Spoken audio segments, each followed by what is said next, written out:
début de mon intervention, mais bonsoir, je m'appelle Marianne, je suis une salope. Ouais. Donc salope, ça veut dire que j'aime faire du sexe avec des gens qui ont aussi envie de faire du sexe avec moi et que je suis pas désolée. Voilà. Donc vous noterez que mon genre ni mon orientation sexuelle n'ont été mentionnés à l'instant, donc par applaudissement, on a combien de salopes dans la salle? My people. Un des éléments de la salopitude, saloperie, choisissez, que vous connaissez déjà probablement, c'est que quitte à aimer faire du sexe, on va essayer d'en faire le meilleur possible. Et je veux dire, vis-à-vis d'une nouvelle information de nature sexuelle, moi je ressens un petit peu le même enthousiasme qu'un amateur de beurre salé le jour où on lui explique le Queen Amman. Oh putain. Simple. En conséquence de quoi, il y a toujours quelque chose à apprendre d'une salope. Et aujourd'hui, j'aimerais vous raconter quelques petites histoires de dialogue. La première, c'était le petit matin d'une longue et merveilleuse nuit. Et je tiens à dire que monsieur avait fourni un service d'une qualité exceptionnelle. Le voisin connaissait mon prénom, son prénom, potentiellement mon groupe sanguin à ce stade. Mais on était intimes, je connais l'isolation de cet immeuble. Bref, c'était le matin. Et je crois, je suis plus sûre, mais je crois que monsieur n'avait pas joui la veille. Ce qui explique potentiellement pourquoi j'étais aussi focalisée ce matin-là sur le fait de lui apporter le climax. Je sais qu'un rapport ne se finit pas forcément avec l'éjaculation de monsieur, mais on met sa fierté là où on met sa fierté. On aime bien quand il y a un feu d'artifice à la fin. J'aurais bien aimé y arriver. Le truc, c'est que voilà, ça faisait déjà 20 minutes que je m'acharnais à lui faire la fellation des grands jours. Et il y a au moins 3 personnes dans cette salle qui savent de quoi je parle. Oui. Et rien. Du coup, moi je commençais à avoir la mâchoire un petit peu gourde, mal dans le haut du corps à force de me pencher sur le sujet. Et j'ai décidé d'attaquer avec quelque chose de plus vigoureux en espérant obtenir un résultat. J'ai mis une noisette de lubrifiant dans ma main et je lui ai fait le grand jeu, hein, en espérant. Donc,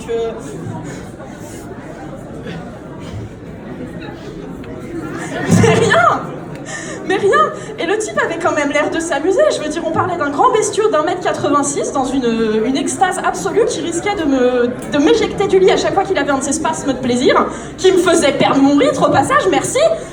Et Ça c'est chiant, hein. Ah, merci beaucoup. Et là, le mec me dit dans un de ses râles de plaisir absolu, ah, fais-moi jouer. Mais tu crois que je fais quoi depuis 25 minutes? Mais un petit peu de collaboration, putain. Et bon, j'ai retenu mes envies de meurtre. Ça vient, tu me fais rire et je rigole. Mais t'as le droit de rire. Ça va partir. Tu peux rire. Bon, j'ai retenu mes envies de meurtre. J'avais envie de cramer sa moto, de péter sa PS4. On touche pas à la PS4. J'avais envie de tuer son hamster. Et bon, je suis quelqu'un qui essaye d'être positif et constructif dans sa sexualité. Du coup, je demande comment? Et le type me répond dans le même râle de plaisir heureux avec un autre de ces mouvements de merde qui me fait perdre mon rythme et recommencer au début parce que c'est une montée, messieurs, dames. Quand même. Je m'en fous, fais-moi jouir. Ah non, mais là, il t'aide pas. Sac à merde. Bon, on s'en est remis tous les deux. Un jour, j'ai eu l'inverse. Ce type était tellement précis sur ce qu'il voulait qu'il m'a envoyé une vidéo d'une nana en train de faire une fellation avant notre premier encart. Qui fait ça? Et en même temps, merci pour l'info, parce que les petits bisous sur le tour de la couronne, j'y serais venue, mais pas tout de suite. Bon, cependant, ça a peut-être un rapport avec le fait que ce type-là était coach sportif, mais il a micromanagé l'intégralité de mon enchaînement. Quoi? Dans quel ordre? À quelle vitesse? Et avec quelle puissance? Ce qui fait que moi qui aime bien pouvoir exprimer mon côté artistique sur une bonne pipe, ce jour-là, je n'ai pas pu. Alors bon, merci pour la transmission. Vincent? Marc? Vincent? Désolée pour lui. Mais voilà, moi, autant je me suis demandé si je devais lui claquer des thunes comme ses clientes à la salle parce qu'il m'avait appris une nouvelle merveilleuse façon de faire des abdos fessiers, autant si je devais payer 70 balles un mec pour du sexe, c'est lui qui prendrait le RER après. Donc je me suis abstenue. Voilà. À l'inverse, la communication des fois c'est non verbal et très rapide. Un jour j'étais dans un tas d'humains. C'était très très bien, c'était l'anniversaire du monsieur. Et l'euphorie aidant, et je dois dire que c'est quelqu'un de sympa, on s'est retrouvés à 3 nanas à souffler sa bougie. Sa bougie. Ouais. Ok. Je tiens à dire qu'on a tous... Qui c'est qui a soufflé le micro? On a tous imité Marilyn Monroe en chantant Happy Birthday to you autour de sa tub en se relayant pour sucer le blanc. Du vrai beau travail d'équipe, messieurs dames. Voilà. Commitment. Joyeux anniversaire, mec. Ouais, ça c'est beau ça. La rappeler que normalement je quitte la scène en disant que je fais aussi des anniversaires et les bar mitzvahs, je suis bien emmerdée. Non mais tout va bien. Et donc, le tas d'humains avait lieu, c'était sympa, tout le monde s'amusait beaucoup, et est arrivé ce moment où moi j'en avais eu assez. Donc je me suis extraite de la situation, et j'ai regardé avec émotion ces gens que j'aimais, en train de se faire du bien ensemble. Et Birthday Boy s'est lui aussi extrait du tas à un moment, forcément une personne de moins ça se sent dans un quatuor, et il m'a dit. Et j'ai dit, et il a ressauté dans le tas de gens, et c'était un des plus beaux exemples de communication que j'ai jamais vu de ma vie. C'est beau. Bon, maintenant j'aimerais vous en raconter une dernière, parce que je crois que si je suis pas à 5 minutes, je dois être à 4 minutes 50. J'ai récemment rencontré quelqu'un.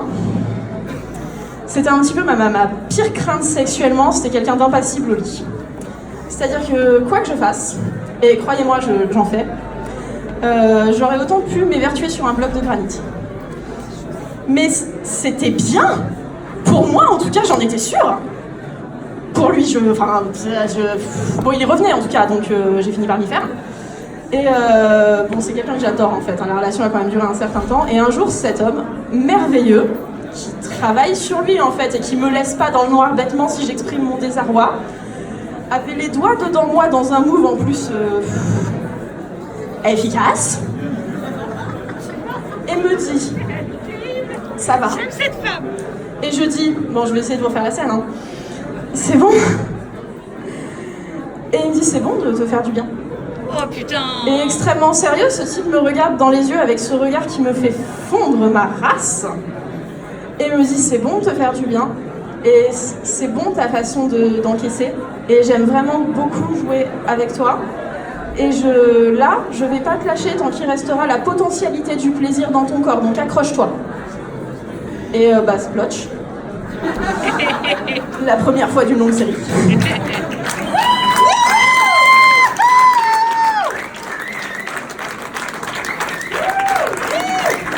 Ouais. Je suis encore aujourd'hui extrêmement amoureuse de cette personne. Forcément. Voilà, donc tout ça c'était pour vous encourager en fait à communiquer, pas seulement sur vos besoins émotionnels et affectifs parce qu'on s'entraîne tous à ça, c'est vachement un sujet en ce moment, mais sur ce que vous aimez, comment vous l'aimez, comment est-ce que vous pourriez l'expliquer gentiment à quelqu'un, et si à la limite vous n'êtes pas quelqu'un de très expressif, des fois dire simplement les choses c'est une chose merveilleuse. Maintenant pour les salopes qui se sont bien amusés ce soir, j'ai un complice qui a été écrire mon numéro de téléphone dans les toilettes au stylo à paillettes. Donc j'espère que vous me témoignerez votre enthousiasme demain. C'était Madame Chérie, la salope ordinaire, et je vous aime très fort.